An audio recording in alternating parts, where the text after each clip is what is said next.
Good evening. Welcome to South Asia Newsline. I'm Lipakshi Khurana. Here are the top stories we're tracking for you on Tuesday, the 13th of February. Two militants killed on second day of encounter in India's Jammu and Kashmir.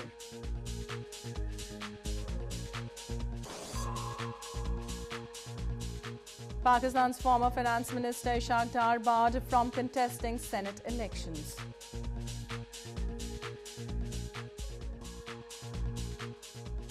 And scores of devotees celebrate Hindu festival of Maha Shivratri across India.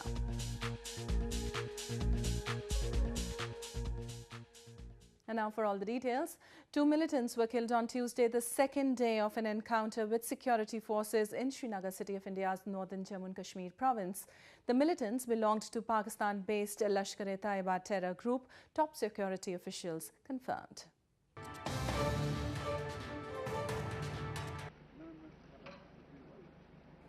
Two militants belonging to Pakistan-based Lashkar-e-Taiba terror group were killed on Tuesday in an encounter in Srinagar city of India's northern Jammu Kashmir province.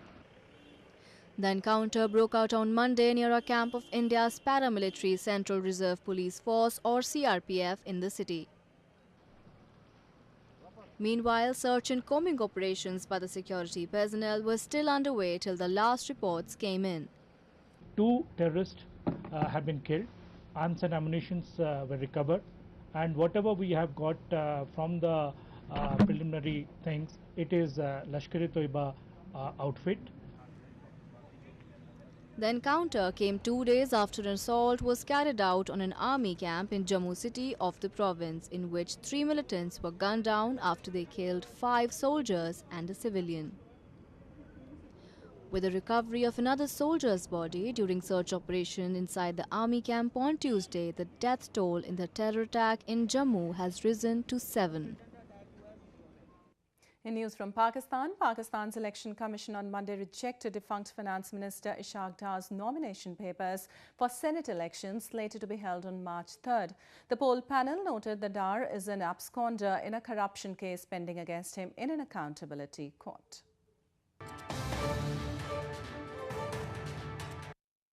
The Election Commission of Pakistan on Monday rejected defunct Finance Minister Ishaq Dar's nomination papers for Senate elections slated to be held on March 3rd. The poll body noted that Dar is an absconder in a corruption and money laundering reference pending against him in an accountability court. Dar, a sitting senator, had applied on a technocrat seat from the Pakistan Muslim League Nawaz or PMLN party. Meanwhile, on Monday, Federal Investigation Agency's Additional Director Wajid Zia recorded his testimony and submitted the Joint Investigation Team or JIT's report in the graft case against Dar before the Accountability Court. He said that the former finance minister failed to prove the enormous growth in his assets before the JIT, adding that his assets showed a 91% increase in just 17 years. After recording the testimony, the court adjourned the hearing till February 14th. More news from Pakistan. Pakistan has amended its anti-terrorism law that authorizes the government to blacklist charities linked to UN-designated terrorist Hafiz Saeed. The move comes after US last month announced a suspension of all security aid to Islamabad for failing to take decisive action against militant groups operating on its soil.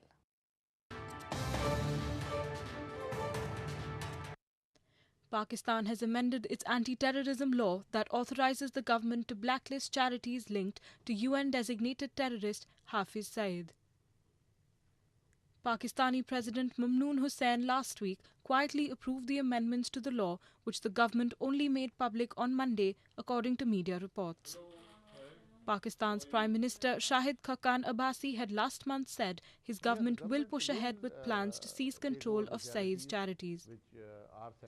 Saeed's Lashkar-e-Taiba terror group and his charity organizations Jamaat-ud-Dawa and the Falah-e-Insaniyat Foundation are all included on terrorism blacklists by the UN Security Council and the United States. He is blamed by the US and India for 2008 Mumbai attacks that killed 166 people. He, however, denies any role in the attacks and claims he and his charities have no links to militants. The move comes after the United States last month suspended all security aid to Islamabad, accusing it of providing shelter to militants and failing to tackle militancy. Moving on, absence of proper medical facilities in Gilgit-Baltistan has remained a matter of grave concern for the locals in the illegally occupied region. They cite the negligent attitude of Islamabad as the primary cause for their misery.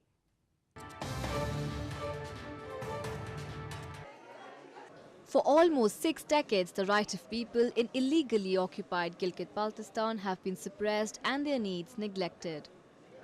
Alarmingly poor medical facilities have further added to the woes to the residents of the area. Locals hold puppet administration under Islamabad's control accountable for the situation. जो बहुत सी माँ बहनें जो होती हैं वो delivery के अक्सर केसेस आते हैं जिनको बर वक्त हॉस्पिटल नहीं पहुंचाने की वजह से और उनके इलाकों में डिस्पेंसरीज में मेडिसिन नहीं होने की वजह से बेहतर डॉक्टर नहीं होने की वजह से वो कई दफ़ा अपनी कीमती जानों से भी हाथ धो चुकी हैं. Locals say with proper policies and planning by the Pakistan government, the health sector could have improved in the illegally occupied region. But the pathetic attitude of the government has worsened the condition. Backed by US troops, Afghan security forces have claimed a huge success against militant groups, including the Islamic State. But attacks in the country have continued, causing heavy casualties. Locals in eastern Kunar province have now claimed and raised concerns over the growing foothold of militant group Islamic State in the region.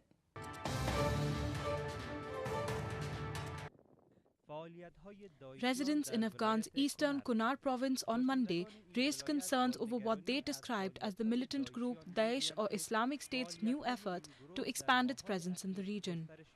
Locals said that over the past few months, Daesh militants have significantly increased their activities in at least 6 districts of the province.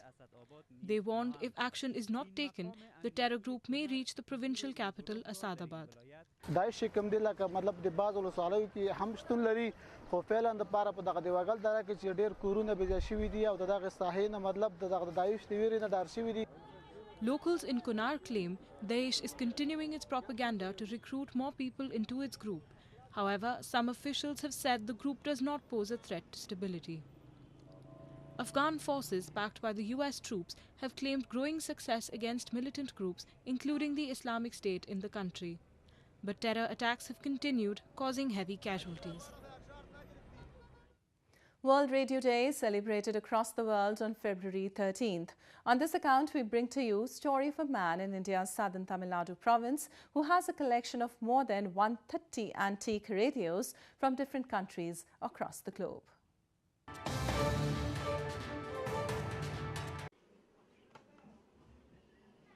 An antique radio collector runs a one-man antique radio museum at his residence with large collection of radios in India's southern Coimbatore city. Owner of the museum, Abu Tagir, has a collection of more than 130 radios manufactured from various parts of the world since 1924. Through his museum, he wants to educate the younger generation about the antique instruments and has refused many lucrative offers from people wanting to buy his radios. இன்னைக்கு இருக்கக்கூடிய காலகட்டத்தில் அவங்களோட படிப்புக்கு வந்து இது ஒரு யூஸ்ஃபுல்லாக இருக்குது இந்த என்னுடைய பொருட்கள் எல்லாம். இன்னும் சொல்லணும்னா இந்த மாதிரி தொழில்நுட்பமெல்லாம் இன்றைக்கி அழிஞ்சிடுச்சு, காட்சி பொருளாக மாறிடுச்சு. நவீன தொழில்நுட்பங்களுடைய வரவுனால நவீன தொழில்நுட்பங்களை நம்ம பார்த்துருப்போம். இன்றைக்கும் கூட நவீன தொழில்நுட்பத்தில் வந்து ஹேக் பண்ணுறாங்க. ஒவ்வொரு செய்தியை பார்த்திங்கன்னா தகவல் திருட்டுங்கிறது நடக்குதுன்னா அந்த காலத்துலேயும் இது இருந்திருக்குன்னா ஒரு ஆச்சரியமாக இருக்குது உங்களுக்கு.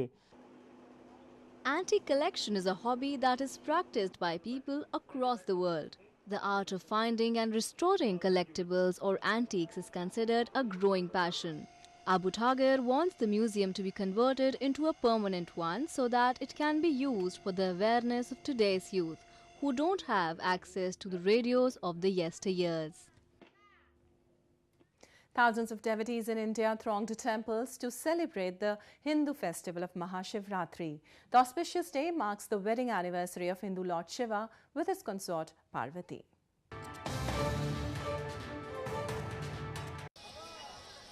Scores of devotees thronged temples across India on Friday to celebrate the Hindu festival of Maha Shivratri.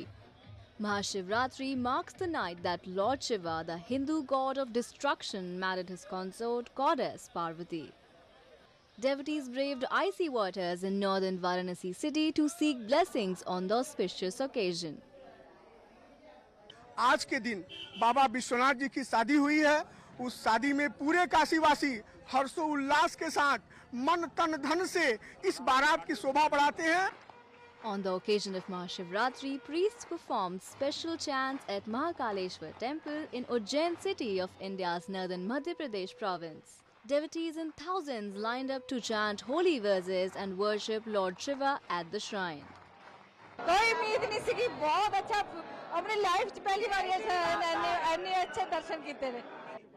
The deities of Lord Shiva are decorated in alluring flowers and gold-embellished garments on this day.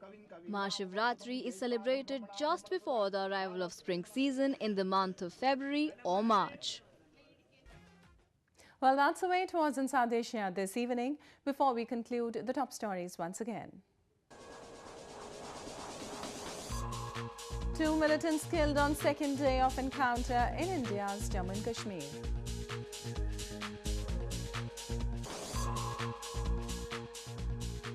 Pakistan's former finance minister Ishaq Dar barred from contesting Senate elections.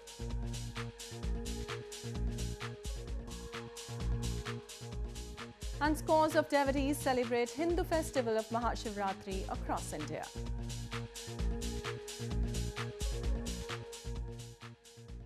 Now our viewers can watch the show on SouthAsiaNewsline.com. You can also visit us on Facebook.com/SAsia Newsline and follow us on Twitter @SAsia Newsline. That's all in tonight's edition. We'll see you same time tomorrow. Good night.